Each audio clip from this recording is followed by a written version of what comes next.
tu en as marre que tes élèves ne retiennent pas leurs cours d'une séance à l'autre, d'un mois à l'autre ou d'une année à l'autre, il y a une chose simple à faire. Enfin simple, c'est vite dit, parce qu'en fait, faire cette chose simple, ça te fait aller complètement à contre-courant de toute la culture de l'éducation nationale. Et cette chose-là, c'est d'arrêter les pédagogies de la découverte.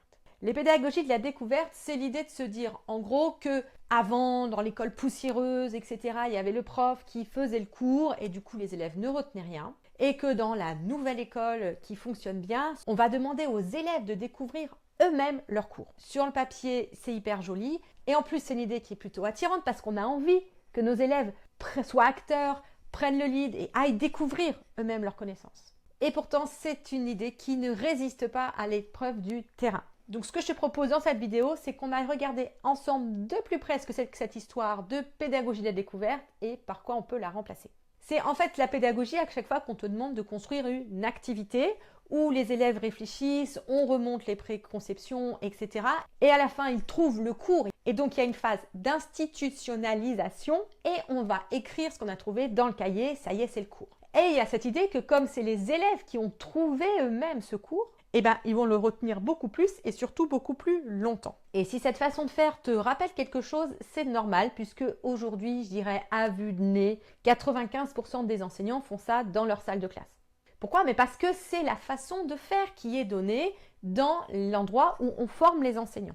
Et en plus, on a tendance à adhérer à cette façon de faire parce qu'on a envie que nos élèves soient impliqués dans la construction de leur savoir. Cette idée du prof qui est sur son estrade et qui donne le cours, c'est pas très attirant. Donc, on a tous envie, moi la première quand j'étais jeune prof, d'adhérer à cette idée. Ce qui fait que c'est extrêmement répandu. Donc, comme tous les enseignants, moi aussi, j'ai commencé dans ma classe en faisant de la démarche d'investigation, des activités pour que les élèves découvrent, à la fin écrire sur le cahier ce qu'on doit retenir, etc. Et là où les choses ont changé, c'est en 2014. En 2014, j'avais mis ma classe en évaluation constructive et donc j'avais un outil pour voir ce que mes élèves maîtrisaient finement. Je savais ce que mes élèves connaissaient, je savais ce que mes élèves savaient faire et ce qu'ils maîtrisaient comme compétences. Chacun de mes élèves sur chacun des éléments. À l'époque, j'étais allée complètement au bout des pédagogies de la découverte, puisque je faisais de l'apprentissage par la recherche, de la classe inversée, c'est-à-dire qu'il n'y avait plus aucun cours en classe.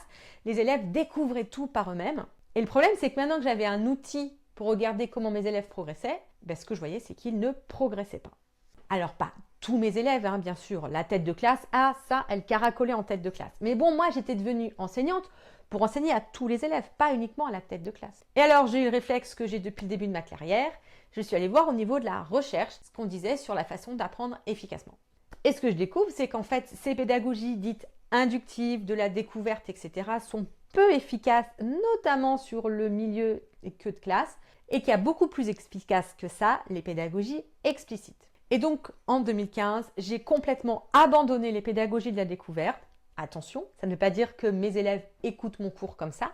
Il y a encore des moments où les élèves sont acteurs, mais les élèves ne sont pas en train de découvrir les savoirs. J'ai changé ma pédagogie. D'ailleurs, si toi aussi tu veux changer ta pédagogie, la première étape que je te conseille, c'est d'aller voir en description. Tu y trouveras un lien vers un quiz qui t'aidera à voir quelle pédagogie te correspond. Et donc moi, cette idée de changer ma façon d'enseigner, donc c'est 2014, j'ai testé des choses, etc., l'enseignement explicite, et à force de tester des choses, et donc en 2019, j'ai inventé la classe adaptative, qui est un système d'enseignement efficace qui n'est pas basé sur des pédagogies de la découverte. Les élèves ne découvrent pas les notions par eux-mêmes, mais en fait, les profs donnent les notions aux élèves. Ouais, je sais, ça paraît révolutionnaire comme ça. Et après, c'est aux élèves de s'emparer de ces notions, de ces savoir-faire pour aller réussir à faire des choses. Et là, je me suis dit, chouette, j'arrive à avoir un système d'enseignement qui fait que mes élèves progressent, où je vois des différences incroyables. Mais est-ce que c'est parce que juste je suis une bonne prof? Alors, c'est pas pour me jeter des fleurs, mais c'est pour voir si les résultats que je voyais de mes élèves venaient de moi ou venaient de mon système. Est-ce que c'était un effet prof ou est-ce que c'était un effet de la pédagogie? Pour ça, il n'y a qu'une seule façon de savoir, c'est de tester ce système dans d'autres classes. Et donc, à ce moment-là, j'ai formé d'autres enseignants à cette pédagogie et je leur ai demandé ce qu'ils voyaient dans leur classe. Depuis 2019, j'ai formé plus de 200 enseignants à cette pédagogie. Ce qui est rigolo, c'est que la première chose que tous me disent une fois qu'on arrête ces activités, ces pédagogies inductives de la découverte, c'est en fait, je l'ai arrêté et ça me manque pas et ça me fait gagner un temps fou. À la fois dans les préparations, puisque préparer des activités en réfléchissant à comment est-ce qu'on va amener les élèves à trouver ça, mais en fait, faut pas trop leur dire, mais à la fois, faut qu'ils trouvent ça. Ben, ça prend un temps fou. Et à la fois en classe, parce que c'est des activités qui mettent du temps à mettre en classe. Les élèves doivent réfléchir à des choses, poser des hypothèses qui doivent être les bonnes, etc. Donc la première chose qu'on voit quand on arrête ça, c'est qu'on gagne énormément de temps. Par exemple, ce qu'on observe en physique, c'est que les élèves sont beaucoup plus rigoureux.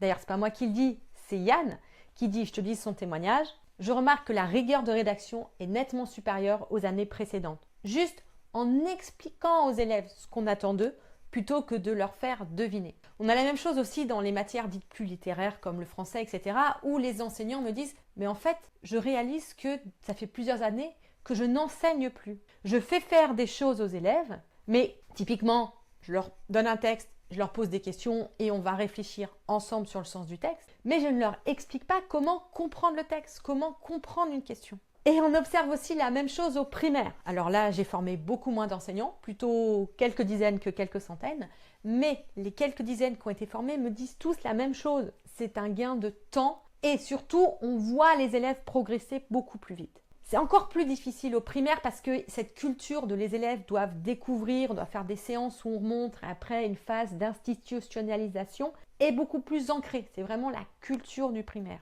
Donc faire le choix d'arrêter ces séances, c'est un choix qu'il faut porter.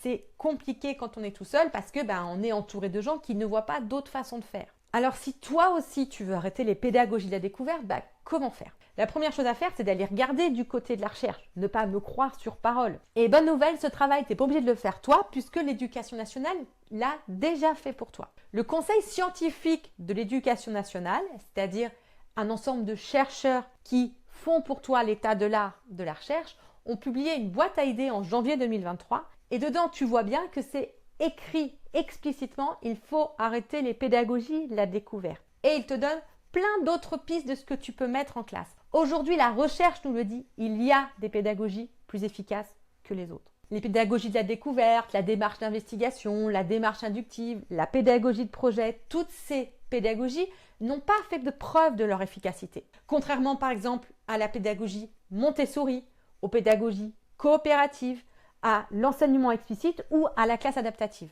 qui se basent, elles, sur uniquement des pédagogies qui ont déjà fait leurs preuves.